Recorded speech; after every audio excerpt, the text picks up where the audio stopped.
Mirëmbrëma të dashur miq. Ja ku rikthyem e po takohemi përsëri së bashku në podcastin Në Çast me Taulantën.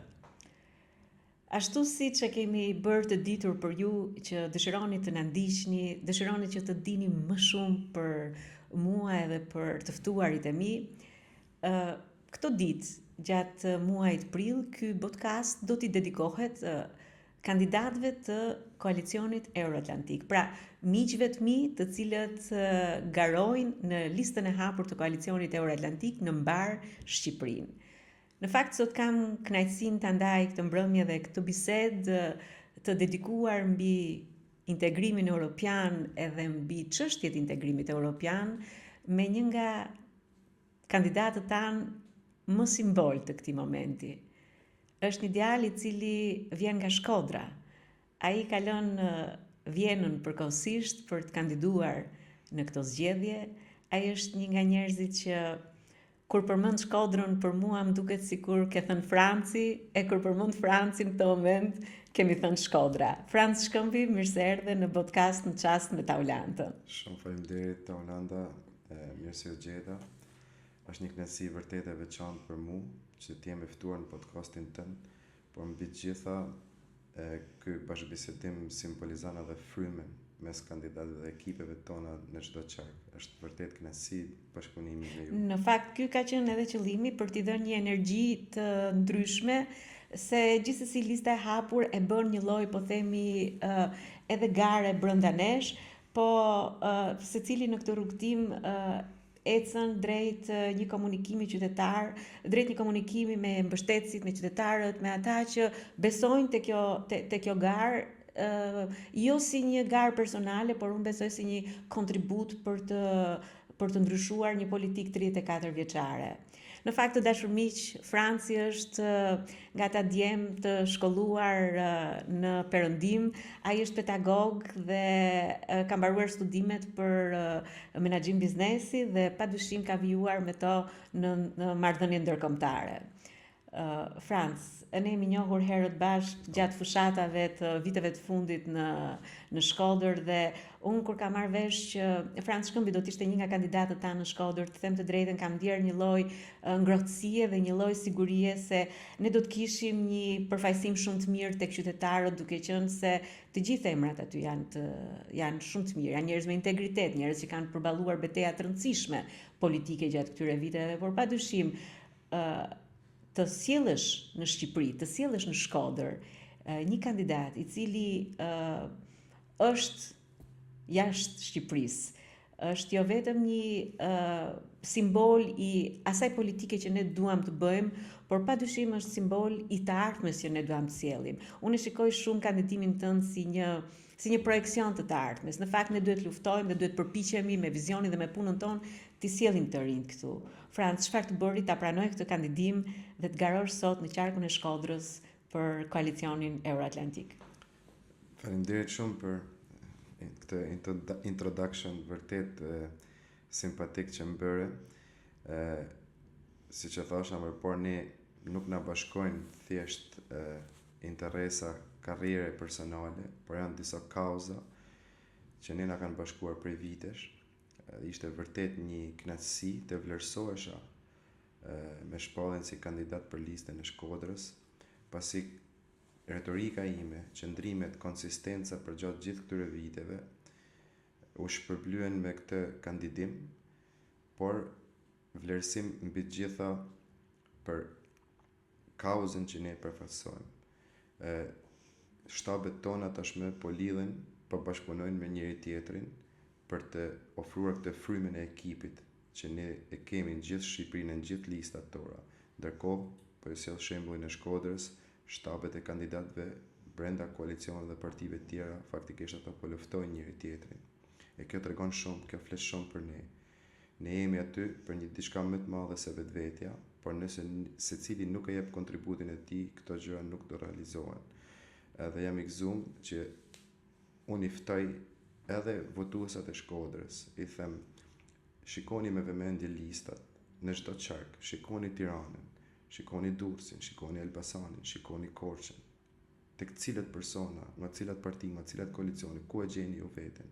si mendojnë ata në raport me kërkesat tuaja. Edhe kjo është ajo që ne dallon ne, sepse ne duam eksaktësisht atë që don individi, qytetari shqiptar sot. Ne duam që SPAK të vazhdojë luftën kundër korrupsionit. Ne duam që të afrojmë Shqipërinë me Europën, jo si rezultat i pasojash indirekte gjeopolitike, që janë të mirëpritura gjithashtu, por të afrojmë Shqipërinë me Europën në vlerë, aty ku qëndron thelbi, që besoj të kemi mundësinë të diskutojmë në pyetjet. Po, Franc, në fakt, unë edhe gjatë intervistave të mia, në fakt, edhe gjatë daljeve publike, e kam thënë edhe një nga arsyet pse ne garojmë, po themi në këto lista, është pikërisht edhe bashkëpunimi me njerëz që vinë nga komuniteti. Të gjithë kandidatët tanë janë njerëz të cilët nuk kanë barra korrupsioni, janë qytetarë të ndershëm, janë profesionistë, vinë nga komunitetet dhe përfaqësojnë komunitetet e tyre, kështu që kjo e bën, po themi, garën më të pranueshme, më të thjeshtë, dhe padyshim kjo sjell edhe atë frymën e bashkëpunimit. Ne jemi të gjithë të ndërgjegjshëm që në këtë moment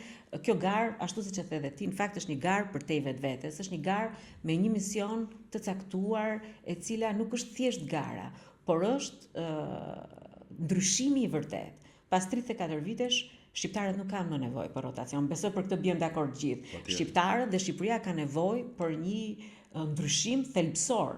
Pra, për vijimin e reformës në drejtësi, për vijimin e ndërtimit të shtetës së drejtës, dhe padyshim që një nga temat që unë do doja sot të diskutoja me ty është, se ti e prek edhe pak, çështjen e integrimit evropian.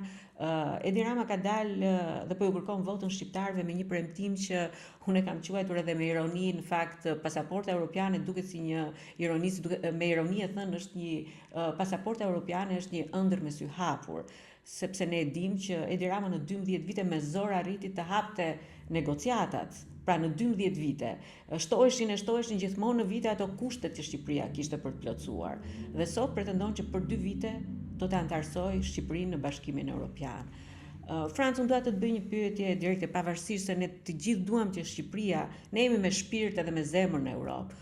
Por unë besoj që Shqipëria e drejtuar në këto 12 vite nga një kryeministër, nga një qeveri që mbart akuza korrupsioni, për cilët partnerët tanë europianë, partnerët tanë strategjik janë të vetëdijshëm, sepse e tregojnë çdo raport ndërkombëtar, e tregon dhe e dëshmon që Shqipëria sot qeveriset nga një qeveri që etiketohet si nga më të korruptuarat në Europë.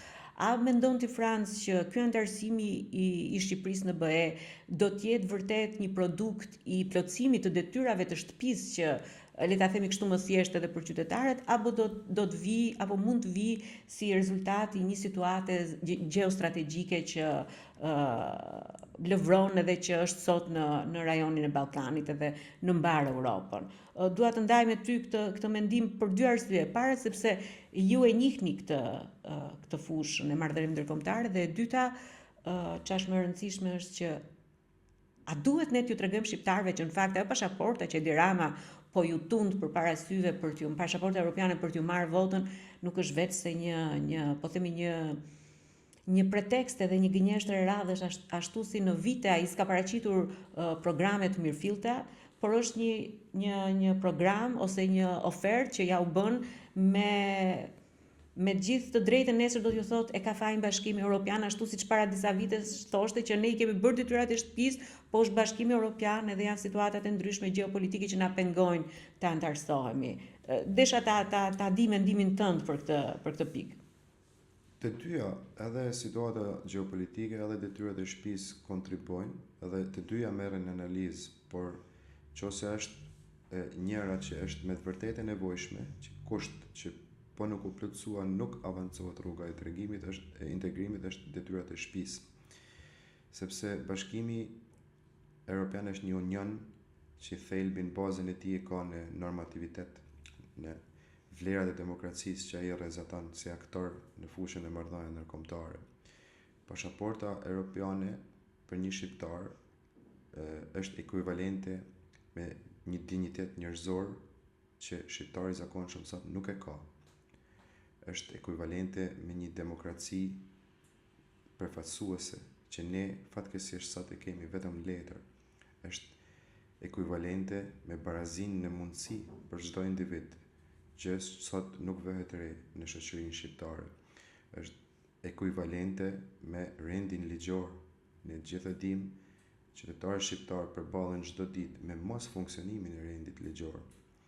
Edhe për sa i përket detyrave shtëpisë që mund të afrojnë Shqipërinë me Bashkimin Evropian, unë jam shumë krenar që bëj pjesë tek një ekip dhe parti që ka bërë 3 akte themelore politike që e veçojnë nga skuadrat e tjera. Akti i parë është qasja ndaj dosjeve të kaluarës komuniste. Ne institucionalisht kemi kontribuar dhe marrë nisma për lustracionin dhe dekomunistizimin. Partitë e tjera nuk po e bëjnë këtë dhe ç'është me fatkeqja edhe këto të reja. E kanë po ç'është me keqja edhe kanë penguar. Edhe kanë penguar. E kanë sidomos jashtë legjislaturës së fundit, e kanë penguar çdo akt për ta kthyer në realitet këtë ligj. Vërtet, shumë e vërtet. Akti tjetër shumë i rëndësishëm, qasja që kemi me institucionet si grup politik dhe në veçanti me SPAK-un. SPAK-u sot nuk po mbështetet nga 2 partitë ashtu quhetara të mëdha. Dhe akti tjetër është për të lartë. Jo, nuk po mbështeten, po janë kundra SPAK. Kundra SPAK, është kundra SPAK-ut, kundra reformës në drejtësi. Se po rrjedh më shumë institucional se duhet edhe në përgjigje. Jo, s'ka pse ne duhet t'ia themi shqiptarëve një gjë të hapur. Domethënë ky është momenti i vërtetës, të nderuar qytetarë, ne duhet t'ia themi që Edi Rama dhe Sali Berisha janë bashkë në këtë betejë. Dhe ajo pikë ku më së shumti ata janë bashkë është pikërisht lufta kundër SPAK-ut e lufta kundër reformës në drejtësi, pavarësisht retorikës që Edi Rama bën një retorikë sikur është pro reformës në drejtësi, ndërsa Sali Berisha e ka shprehur edhe nuk e fshe më që me të marrë po themi mandatet e radhës edhe me të qenë sërish në kuvendin e Shqipërisë do të kontribuojnë për shkrirjen e SPAK-ut edhe për reformimin e reformës në drejtësi. Kështu që për sa kohë flasim për integrim evropian, duhet kemi parasysh që asnjë reformë e integrimit evropian nuk do të bëhet realitet nëse nuk mbështetet SPAK-u dhe nuk vjohet me zhvillimin e reformës në drejtësi. Është një fazë, këto janë institucione që nuk i gjenë në vende të tjera, këto janë institucione që janë krijuar për nevojat aktuale të Shqipërisë, por edhe një fazë që e kanë kaluar fëmijët tanë përpara se ato të antarësohen. Kjo është vërtet e nevojshme për të shkuar aty në derën e Bashkimit Evropian. Pastaj Pra, Franc, për ta e kuptoj çfarë do të thuash, por për ta bërë pak më të prekshme për qytetarët. Edi Rama i tund sot qytetarëve për t'ju marrë votën pasaportën europiane. Nga ana tjetër, ne kemi një sër faktesh, të cilat mund t'i evidentojmë dhe t'ja u themi qytetarëve që kjo pasaporta europiane nuk vjen nëse nuk bëhen disa detyra, e cila fillon me ndërtimin e shtetit të drejtës, e cila vijon me zhvillimin dhe implementimin më tej të reformës në drejtësi. Nuk vjen nëse SPAK-u nuk mbështetet qoftë financiarisht, qoftë me burime njerëzore dhe qoftë me logjistikën e duhur që të arrisë kapacitetin e punës së vet, padyshim që duke ruajtur standardet. Pra, minimalisht, domethënë këtu janë pak fakte që po radhis unë, që ajo pasaporta europiane që Edi Rama sot i tund qytetarëve për t'ju marrë votën, nuk është vetëse një ëndër me sy hapur. Kështu që të nderuar qytetarë, përpiquni që në 14 ditët që vijnë dhe në të gjithë po themi këto javët që na ndajnë deri nga dita e zgjedhjeve të reflektoni, a është e vërtet oferta që Rama ju bën sot, duke u tundur pasaportën europiane? A vërtet do të jeni në 2 vite qytetarët e Europës? A mundet me këtë korrupsion dhe me këtë nivel korrupsioni Shqipëria të bëhet pjesë e Europës? Sepse unë besoj që në Europë padyshim që ne ndihemi europian, ne jemi europian, por një nga gjërat që na çon në Europë është kultura mbi zbatimin e ligjit. Ajo kulturë që shkelet vetë nga politikanët apo nga ata përfaqësues të politikës, të cilët sot e dim shumë mirë që përcaktojnë kush do të shkojë në parlament, e përcakton bota e krimit, komunikimin dhe bashkëpunimin me ta. Kështu që Franc, dua që për këtë ta bëjmë të prekshme për qytetarët. Doja ta cekja këtë pjesën se kush do shkojë në parlament, që është edhe akti 3 i përgjigjes që kisha te pyetja e kaluar. vullneti i partisë tonë për t'i dalë qytetarëve shqiptarë me 100% lista të hapura dhe jo me kryetarokraci. Kjo tregon edhe atë nivelin e cilësinë e demokracisë përfaqësuese, se kjo është demokracia përfaqësuese.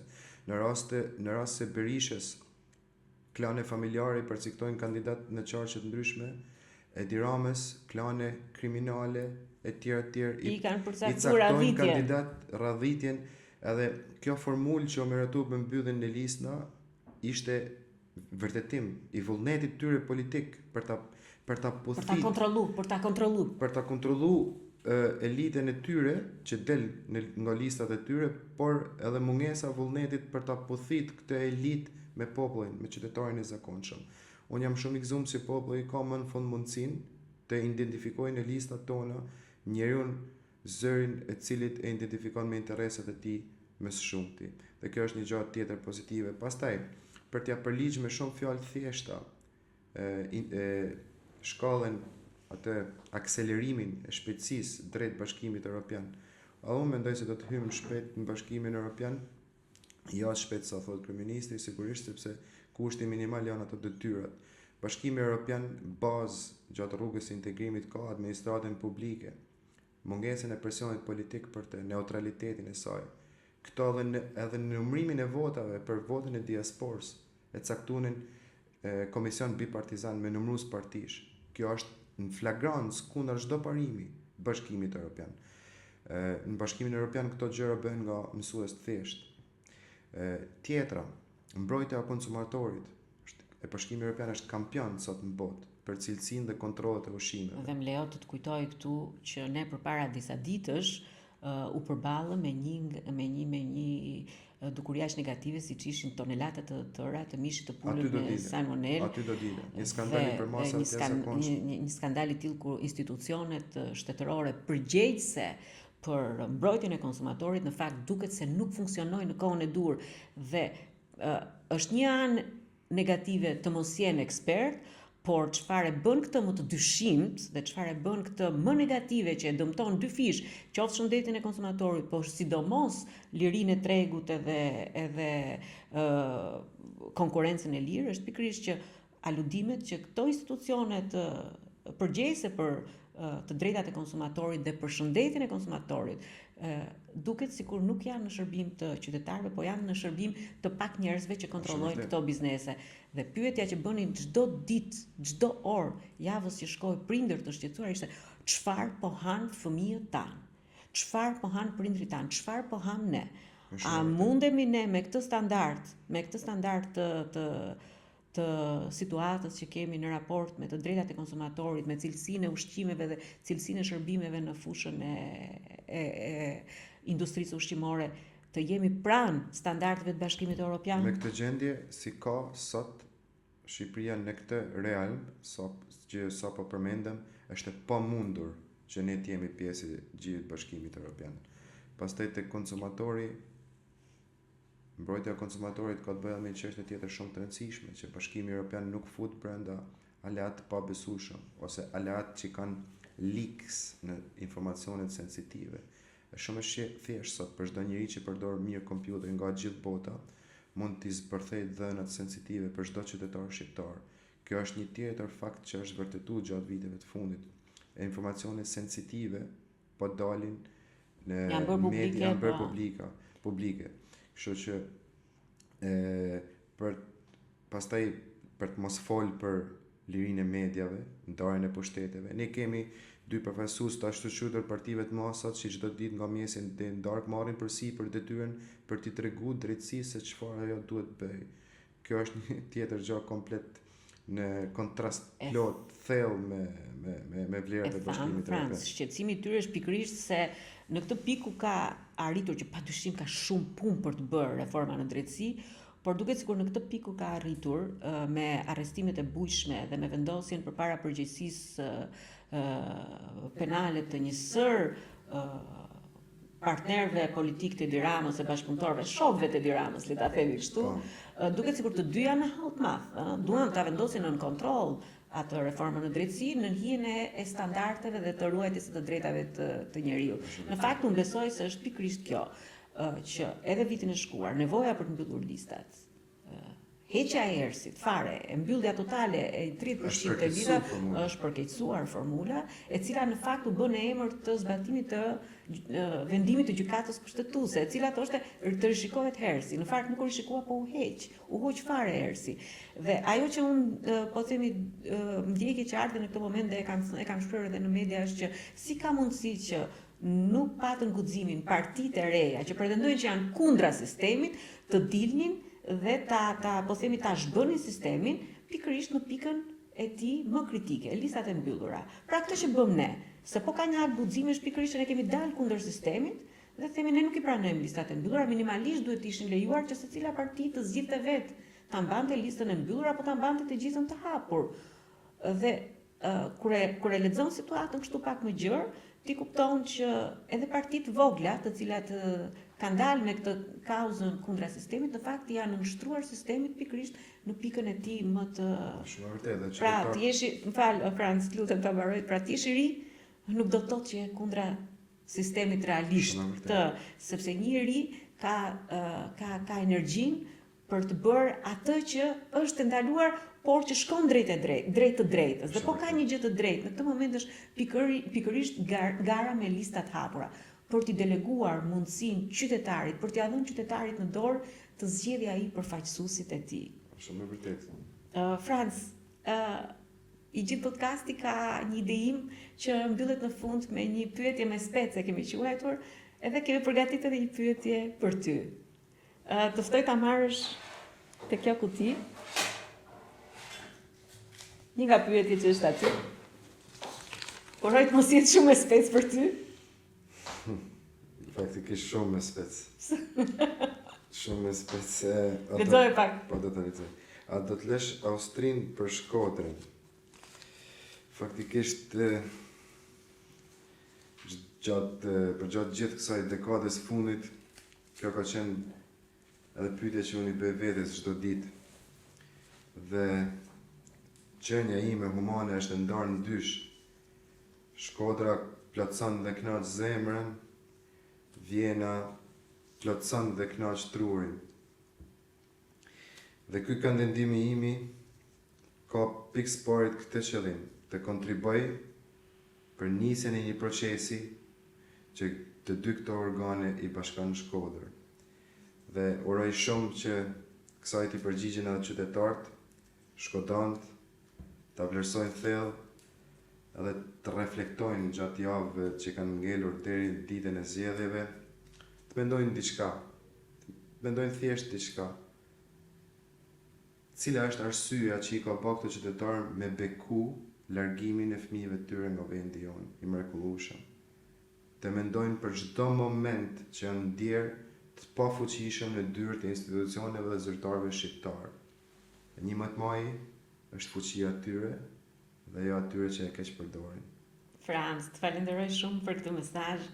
Edhe do dua ta mbyll po gjithashtu me një mesazh për qytetarët e gjithë Shqipërisë, po veçanërisht për qytetarët e Shkodrës. Franci është një nga shembujt tanë në listë, një djalë i studiuar jashtë, i përgatitur jashtë, një pedagog që punon në universitet në Vjenë, është rikthyer në Shkodrën e tij për të kandiduar dhe për t'i dhënë të gjithë kontributin me këtë kandidim koalicionit Euroatlantik. Prandaj unë qytetarët të Shkodrës, miqë dashamirës që jeni atje, ju ftoj të votoni numrin 4 dhe të votoni Franc Shkëmbin për t'i dhënë një mundësi votës suaj, për t'i dhënë një energji votës suaj për të çuar një djalë si Franci në kuvendin e Shqipërisë. Padyshim, ju ftoj të na ndiqni ne në vijim në puntatet e tjera të podcastit në çast me Taulandën, duke ritheksuar edhe një herë sot se pasaporta europiane që Edi Rama po i ofron shqiptarëve nuk është veçse një ëndër me sy hapur. Votoni me mendje dhe me zemër për të ruajtur reformën në drejtësi, për të ruajtur spakun, për të ndërtuar një shtet të së drejtës, për të luftuar korrupsionin. Votoni koalicionin Euroatlantik dhe padyshim ju ftoj të votoni Taulanda Jupin për Tiranën. Ju faleminderit edhe natën e mirë.